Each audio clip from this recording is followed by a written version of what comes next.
Bienvenidos, amigos y amigas, a Historia Contemporánea para cuarto de la ESO y primero de bachillerato. Mi nombre es Juan Jesús Pleguezolo, soy profesor de Historia de Instituto y en esta serie de audios le ofrezco todo el temario referente a dicho curso. Antes de empezar con el programa de hoy, recordarte que si quieres sacar el máximo provecho de tu tiempo de estudio, puedes adquirir mi libro Los 10 hábitos del estudiante exitoso. Te dejo el enlace en las notas del programa. Sin más dilación, te dejo con el episodio de hoy y espero que lo disfrutes. Hoy vamos a hablar de la Segunda Guerra Mundial y lo que vamos a hacer es continuar otros dos podcasts que ya hemos grabado y publicado. Uno de ellos era la llegada de Hitler al poder y el otro era Camino a la Segunda Guerra Mundial. Por si no lo has escuchado o lo has escuchado y ya no te acuerdas, vamos a hacer un breve repaso de los hechos principales que anteceden a la Segunda Guerra Mundial. Miren, después de un largo y complejo proceso electoral que abarca todo 1932, Hitler es nombrado canciller en 1933. ¿Qué hace a lo largo de 1933? Hitler aprueba una ley que se llama la Ley Habilitante, que le da plenos poderes y que lo convierte de facto en un dictador. Llegamos a 1934 y en julio de 1934 lo que hace es eliminar la oposición interna que estaba sobre todo en las SA. Así que lo que hace Hitler en la noche de los cuchillos largos es asesinar a todos los dirigentes de la sección de asalto. Llegamos a septiembre del 35 y lo que hace es aprobar las leyes de Nuremberg, que lo que hacen esas leyes es convertir a los judíos en extranjeros y en ciudadanos de segunda clase en Alemania. Llegamos a marzo de 1936 y aquí ya Hitler lo que hace es empieza ya a violar abiertamente el Tratado de Versalles. En marzo del 36 militariza la frontera con Francia, cosa que estaba prohibida expresamente por el Tratado de Versalles, y ve que Francia y Reino Unido no hacen nada. Entonces dice Hitler, vamos a ir un poquito más allá. En marzo del 38 se anexiona a Austria y ve que Francia y Reino Unido no hacen nada, así que dice Hitler, voy a ir un poquito más allá. Así que en septiembre del 38 se ocupa una región checoslovaca que se llama los Sudetes y ve que Reino Unido y Francia no hacen nada, así que dice Hitler, voy a ir un poquito más allá. Y en marzo del 39 ocupa toda Checoslovaquia. ¿Y qué hacen Reino Unido y Francia? Pues nada, no hacen nada, así que dice Hitler, voy a ir un poquito más allá. O sea, del 36 al 39 ha militarizado la frontera con Francia, ha ocupado Austria, se ha quedado con los Sudetes y se ha quedado con Checoslovaquia. Bueno, pues ahora ya sí, ya llegamos al momento clave. Hitler sabía que tarde o temprano iba a ir a la guerra, pero Hitler sabía que Alemania había tenido un problema en la Primera Guerra Mundial. Hitler lo sabía bien porque él había luchado ahí. ¿Y cuál es ese problema? Luchar en dos frentes a la vez. Eso Alemania no se lo podía permitir. Así que para evitar ese problema lo que hace Hitler es pactar con Stalin, pactar con la URSS, un pacto de no agresión. Un pacto secreto, ojo, el pacto era secreto, y el pacto era un pacto de no agresión y, atención, de división de Polonia. Polonia se la dividían en dos, una mitad para Stalin y la otra mitad para Hitler. Y, o sea, esto era un pacto entre rufianes. O sea, dos diablos se reparten Polonia.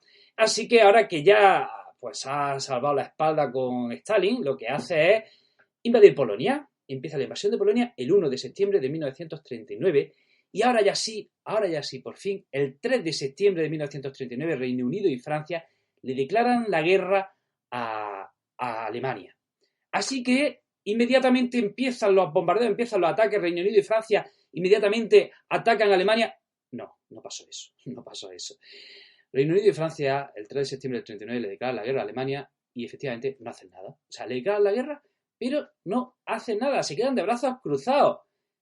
Así que en 1940 Hitler ocupa Dinamarca y Noruega. Y ahí sigue expandiéndose. Vamos a hablar de un concepto muy importante que emplean los nazis ahora en la Segunda Guerra Mundial, que es el de la Blitzkrieg, la guerra relámpago. Lo que quería Hitler era evitar lo que sucedió en la Primera Guerra Mundial con la guerra de trincheras, en la que el frente alemán y el frente francés se estabilizaron durante 4 años y ahí no avanzaba nadie. Para evitar eso, los nazis empiezan lo que es la guerra relámpago, que es un ataque masivo con toda la artillería, con los aviones, con tanques, con soldados. Se trataba de destrozar al enemigo. Nada de un ejército contra otro. No. Una invasión masiva que arrase con todo, con los civiles, con las ciudades, con las carreteras, destrozar al enemigo. Bueno, pues ya ha ocupado, Hitler ya está ocupado, tiene ya buena parte de Europa Central. Austria, Checoslovaquia, la mitad de Polonia, Dinamarca, Noruega. Pues ¿cuál es el siguiente? Francia. Entonces, los franceses sabían que Hitler los atacaría y lo esperaban por Bélgica. Los franceses e ingleses estaban esperando a los alemanes por Bélgica, como en la Primera Guerra Mundial. Y efectivamente, en principio, los alemanes planeaban invadir Francia por Bélgica y Países Bajos. Ojo, París está cerquita de Bélgica, o sea que tiene cierto sentido, ¿no? Entonces, ¿qué es lo que hacen los alemanes? Dicen, bueno, pues vamos a atacar por Países Bajos y Bélgica, que es por donde nos estáis esperando, pero además vamos a hacerle una trampa. Vamos a hacer una trampa.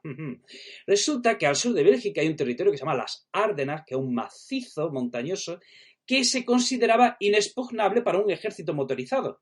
Entonces, como los franceses daban por hecho que los alemanes no podrían pasar por las Ardenas, ese flanco lo desprotegieron. El 10 de mayo empieza la invasión de Países Bajos y Bélgica. Entonces los franceses y los ingleses pican el anzuelo y entran en Bélgica y Países Bajos para hacer frente a los alemanes. Bien, pero ¿qué habían hecho los alemanes? Mientras por un lado invadían Países Bajos y Bélgica, al sur de Bélgica, por la Ardenas, estaban metiendo el ejército tocho, el de verdad.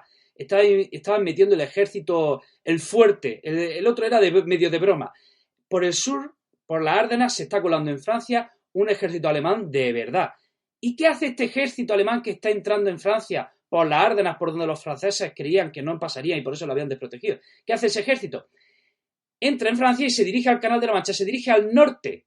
Es decir, los franceses y los ingleses se habían metido en Bélgica y Países Bajos para atacar a los alemanes y mientras otro ejército alemán se le estaba colando por el sur y les estaba rodeando. Los alemanes estaban rodeando a los franceses y a los ingleses, los estaban envolviendo y a través de esa técnica de rodearlo y de envolverlo, los ingleses y los franceses están desprotegidos, están desprovistos y se van a la playa, huyen y se ven varados en una playa que se llama Dunkerque. 300.000 soldados ingleses y franceses se ven en la playa de Dunkerque a la espera de que los alemanes le atacasen y se los comiesen y los devorasen. Y cuando los alemanes tienen a 300.000 ingleses que han conseguido rodearlos por un flanco y por otro, los tienen ahí en la playa y van a atacarlos y van a matarlos a todos, de repente Hitler dice, stop, paremos, descansemos. ¿Y qué hacen los ingleses? Mientras Hitler para ese ataque, evacúa. Los ingleses evacúan a esos 300.000 soldados y esto es un misterio. ¿Por qué Hitler paró el ataque a la playa de Dunkerque? No se entiende. Los tenía a punto de caramelo y sin embargo Hitler paró ese ataque y esto es uno de los grandes misterios de la Segunda Guerra Mundial porque de haber continuado ese ataque seguramente los alemanes ganan la guerra. ¿Y qué sucede? Pues que el gran aliado de Hitler, que era Mussolini, en un principio, cuando empieza la Segunda Guerra Mundial, había declarado a Italia como país no beligerante, pero a Mussolini le entran celos y cuando ve que Hitler está literalmente conquistando toda Europa, dice Mussolini, ¡jo, macho! Yo también quiero meterme en la guerra. Así que Mussolini por fin decide entrar en la guerra y le declara la guerra a Francia y Reino Unido. Claro, ahora que Francia estaba ya moribunda, ahora es cuando Mussolini entra en la guerra. Y hay que decir una cosa, probablemente, si Hitler pierde la guerra, si Hitler pierde la Segunda Guerra Mundial, fue porque Mussolini se metió a ayudarle. La ayuda de Mussolini fue mortal para Hitler. Mussolini entra en la guerra el 10 de junio. ¿Y qué dice Mussolini? Le declara la guerra a Francia y ataca al sur, ataca pues, a Francia desde el sur. ¿Y qué consiguió Mussolini? Pues conquistar unos cuantos cientos de metros a costa de muchísimas vidas. 1.200 muertos italianos por 200 muertos franceses. Sí, Mussolini había conseguido conquistar unos cuantos cientos de metros, pero ya está. A todo esto Francia estaba luchando contra los italianos, mientras por el norte Hitler ya estaba ocupando todo el norte de Francia. O sea, llegamos al 14 de junio y Hitler ya entra en París. Esto es el 14 de junio y el 22 de junio, atención, se firma la derrota de Francia. ¿Cómo y dónde? Pues si ustedes han escuchado el podcast de la Primera Guerra Mundial, hay una historia curiosa. Miren, la Primera Guerra Mundial podemos decir que termina el 11 de noviembre de 1918 con la firma de un armisticio. El Tratado de Versalles se firmó en 1919, pero lo que es el cese de las armas se firmó el 11 de noviembre del 18. ¿Dónde y cómo? pues se filmó en un vagón de tren en un bosque que se llama el bosque de Compiègne, que está en Francia, y ahí en la Primera Guerra Mundial los generales franceses metieron a los generales alemanes en ese vagón de tren y le hicieron firmar ese armisticio. Luego vendría ya la humillación en el Tratado de Versalles, ¿no? ¿Y qué hicieron los franceses con ese vagón donde firman el armisticio de la Primera Guerra Mundial? Se lo llevan a París y le hacen un museo a ese vagón. Bueno, pues una vez que Hitler ha entrado en París, el 14 de junio, coge ese vagón de tren y se lo lleva, lo saca del museo, se lo lleva al bosque de Compiègne y el 22 de junio mete allí a los generales franceses y les hace firmar la derrota. En el mismo vagón de tren donde, repito, Alemania había firmado su derrota, ahora en ese mismo vagón de tren, en el mismo lugar, en el bosque de Compiègne, los alemanes firman su victoria. ¿Qué hace Hitler con ese vagón de tren? Se lo lleva a Berlín y, por supuesto, le hace un museo. ¿Cómo queda Francia? Pues Francia queda dividida en dos. Francia, todo el norte de Francia estará ocupada por los alemanes y al sur de Francia se crea un país que se llama el régimen de Vichy, que será un estado satélite de Alemania. Será un estado siempre dirigido por Hitler. Y bueno, ahora que ya Francia ha sido derrotada, empieza la batalla de Inglaterra. El único país europeo que le estaba haciendo frente a Hitler era Inglaterra. Así que ahora empieza la batalla de Inglaterra. ¿Y qué intenta Hitler? Pues bombardear Inglaterra, arrasar Inglaterra, su infraestructura, su industria, todo. Y una vez que ha arrasado el país desde el aire, entonces empieza la invasión. ¿Qué pasa? Que los ingleses aguantan. Los ingleses aguantan. Hitler llega a un punto en que intenta forzar una negociación con Inglaterra, pero los ingleses aguantan. Y bueno, entonces empieza la batalla de Inglaterra. Y volvamos a Italia. Que madre mía, menudo papelón hizo Mussolini. ¿Qué quería Mussolini? Pues recuperar, construir un imperio en el Mediterráneo, recuperar el imperio romano. Pues atención, resulta que Italia tenía dos colonias. Una era Libia y otra era Eritrea y otra era Etiopía. 3 colonias tenía. Pues no puede. Primero empieza en agosto del 40, empieza a atacar Somalia. Pero el gran ataque de verdad vendría el 13 de septiembre de 1940 desde Libia ocupada por los italianos, quiere atacar Egipto, que está ocupada por los ingleses. Mussolini piensa, bueno, los ingleses están siendo bombardeados en Inglaterra por Alemania, no van a poder abastecer y proveer a su colonia en Egipto, así que como van a estar aislados de su metrópoli, lo que vamos a hacer desde Libia es vamos a atacar Egipto y la vamos a ocupar. Y bueno, pues entonces desde Libia los italianos atacan Egipto y ocupan unos cuantos cientos de metros, ocupan una franja de terreno, vale, muy bien. Los ingleses dicen, sí, tú métete tierra adentro, había ocupado unos cuantos kilómetros de desierto, muy bien, meteros. Y los ingleses esperan el contraataque. Estamos en septiembre de 1940. Mussolini se ha venido arriba. Así que en octubre del 40 se lanza a la invasión y ocupación de Grecia. Que en principio la invasión griega va rápida, va como el rayo, los italianos ocupan Grecia muy pronto, pero los griegos empiezan a organizarse, empiezan a organizar la resistencia, para colmo reciben ayuda de los ingleses y entonces los italianos empiezan a verse en un fregado muy grande en Grecia. A los italianos se les complica la cosa en Grecia, pero es que también se les complica a los italianos la cosa en África. Resulta, hemos dicho, que los italianos desde Libia, en septiembre del 40, atacan a Egipto. Y los egipcios dicen, sí, tú entra, te dejamos. Pero es que en diciembre del 40, los ingleses empiezan la contraofensiva. Ojo, 36.000 ingleses contra más de 120.000 italianos. Bueno, pues los ingleses iniciaron la contraofensiva, recuperaron el territorio que le habían ganado los italianos y encima los ingleses se meten en Libia y ocupan una parte de Libia de donde echan a los italianos y hacen a 130.000 prisioneros italianos. Los ingleses hacen 130.000 prisioneros italianos. ¿Ven por dónde voy? ¿Están viendo por dónde voy? ¿Qué está sucediendo? Los italianos, Mussolini se acaba de meter en un fregado en el norte de África y en Grecia, el aliado de Hitler. ¿Y qué hace Hitler? Pues dice a Mussolini, no te preocupes que yo voy a ayudarte. Hitler se va a ayudar a Mussolini tanto en el norte de África como en Grecia. Al norte de África envía al mariscal Rommel el 19 de enero del 41. a cargo de un cuerpo que se llama los Afrika Korps. Y a Grecia, Hitler acude en ayuda de Mussolini en abril del 41, y mientras Hitler va a Grecia a ayudar a Mussolini, de camino ocupa Yugoslavia. Quedémonos con esta fecha, abril del 41. Y bueno, Hitler, por supuesto, ese pacto que había firmado con Stalin de no agresión no tenía ninguna intención de cumplirlo, así que planea la invasión a la URSS. Atención, Hitler quería invadir la URSS en mayo del 41. Pero ¿qué pasa? Pues que no puede ir en mayo del 41. ¿Por qué no puede empezar la invasión de la URSS en mayo del 41? Porque ha tenido que acudir en abril a Grecia a ayudar a Mussolini. Repito, en abril del 41, Hitler tiene que mandar el ejército a Grecia a ayudar a Mussolini. Así que mientras arregla el tema griego, tiene que retrasar la invasión a la URSS, la llamada Operación Barbarroja. ¿Cuándo empieza la invasión a la URSS? El 22 de junio. Atención, estaba planeada para comienzos de mayo y al final se tiene que retrasar al 22 de junio. 5 semanas. El retraso a la invasión de la URSS es de 5 semanas. ¿Ven por dónde voy? 5 semanas que le van a resultar fatales a Hitler. Si Hitler no hubiera tenido que ir a Grecia en ayuda de Mussolini, la Operación Barbarroja probablemente hubiera salido mejor.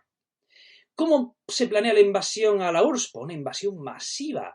Quieren atacar Leningrado, Moscú y Stalingrado a la vez, quieren ocuparla a la vez y mandan 3 ejércitos, uno al norte a conquistar Leningrado, otro un poquito más al centro, que es Moscú, y otro que es al sur, que está Stalingrado. Y es una invasión, ya digo, pretende que sea una invasión masiva. Al principio la invasión es rápida. Los alemanes van como el rayo y no tienen resistencia. Hacen a 3,5 millones de prisioneros rusos, de soldados rusos, que ¿saben lo que hacen con ellos? Los alemanes meten a los prisioneros rusos, a los soldados prisioneros, en campos de concentración y lo dejan ahí que se mueran. Terrible, ¿verdad? ¿Cómo reacciona Stalin? Pues resulta que de julio a noviembre empieza la política de tierra quemada. Atención, de julio a noviembre, 1.500 fábricas son desmontadas y llevadas más allá de los Urales. 1.500 fábricas. Por supuesto, fábricas acompañadas de los obreros que trabajaban en ellas. La mayor mudanza de la historia. Y bueno, hemos dicho que la invasión va muy rápida, había empezado en junio del 41, muy bien, pero es que pronto llega el invierno y aquí ya la cosa se complica. Llega el invierno y pasa que los cascos de acero de los soldados alemanes eran perfectos conductores del frío, pasan que no tenían uniformes propios para el invierno, los tanques no tenían anticongelantes, pasa que la nieve se mezcla con la tierra y se forma un barro que no habían tenido en cuenta los alemanes, un barro que impide a las tropas alemanas avanzar con sus grandes tanques y sus vehículos motorizados, y ahora ya sí, en ese invierno del 41 y del 42 empieza a frenarse la invasión alemana de la URSS. Demos un salto y vámonos al Pacífico, que no hemos hablado, no hemos hablado del tercero en discordia, de Japón, que Japón era el tercero en discordia, era el otro aliado de Italia y de Alemania. Japón estaba construyendo un imperio por el Pacífico, estaba ocupando China, y hay que decir que por las películas siempre hemos pensado que los nazis fueron los más malos en la Segunda Guerra Mundial, pero hay que decir que los japoneses no se quedaron atrás, aunque no hayamos visto películas de esto, pero las prácticas de los japoneses en China y cómo trataron a los chinos, pues compiten en crueldad con la que tuvieron los alemanes en la Segunda Guerra Mundial. Bueno, pues ¿qué hacen los japoneses por el Pacífico? Ocupan la Indochina francesa, aprovechando que Francia estaba ocupada por los nazis. Empiezan a construir un gran imperio por todo el Pacífico y, por supuesto, acaba chocando con el otro gran imperio del Pacífico, Estados Unidos. ¿Qué hacen los japoneses? El 7 de diciembre del 41 atacan la isla de Hawái, atacan el Pearl Harbor, por sorpresa, hundiendo parte de la flota americana, 7 de diciembre del 41, y aquí es cuando los americanos entran en la guerra. Tenemos que decir que el año 42 es el año que cambia la suerte de los alemanes. El frente soviético a lo largo del año 42 se ha estancado y donde tiene más problemas es en Stalingrado. Ese asedio nazi para Stalingrado se acaba convirtiendo en un problema para los nazis y llega un punto en que los soviéticos inician una contraofensiva en Stalingrado. Los nazis se ven rodeados, están a punto de ser derrotados, piden permiso para rendirse. Hitler dice que nanay, que a resistir a muerte, y finalmente en enero del 43 los nazis sufren su primera gran derrota en Stalingrado. A esto hay que sumarle que Estados Unidos está ganando terreno en su lucha con Japón en el Pacífico, está ya ganando terreno y empieza a tener sus primeras victorias en el verano del 42 en Midway y en Guadalcanal.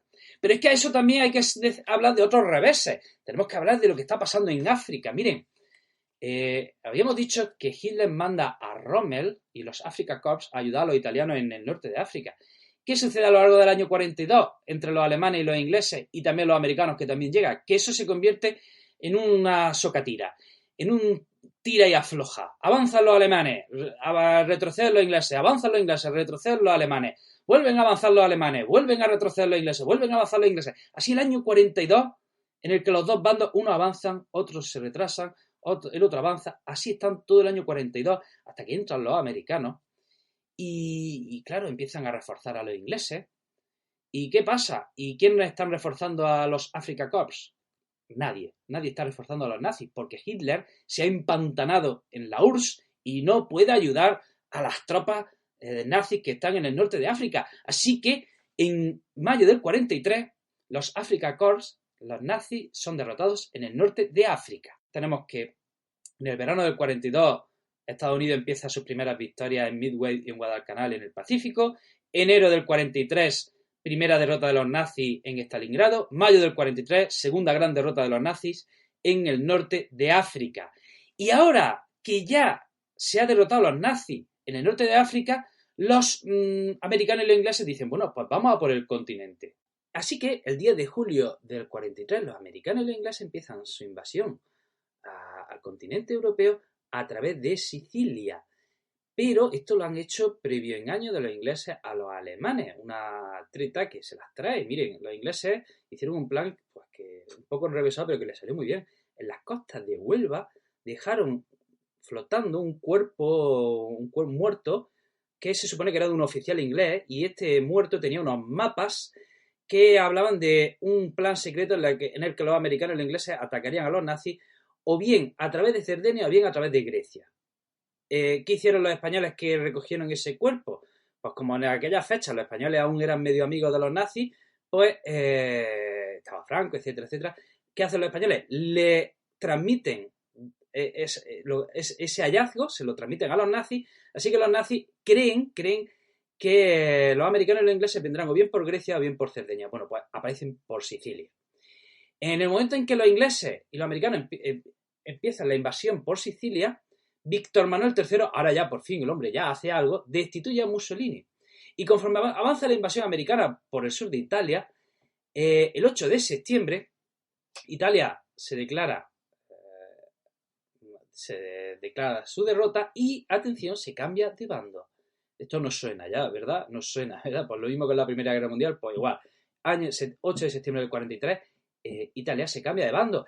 ¿Qué hace el nuevo gobierno de italiano con Mussolini? Lo apresa, pero espérate que aquí no ha terminado la historia.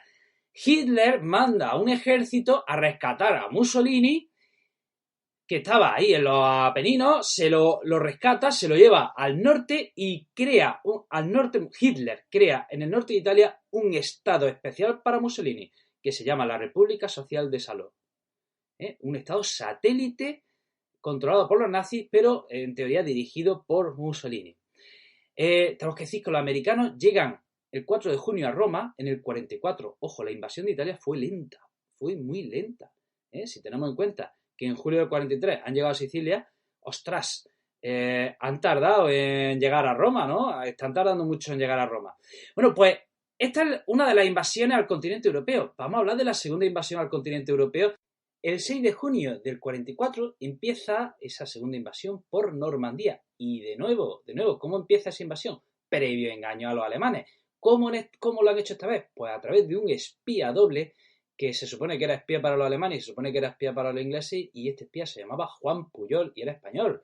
y tenía el sobrenombre de Garbo. Y este supuesto espía nazi le dijo a los nazis que los americanos vendrían por otro sitio de Francia, por Calais.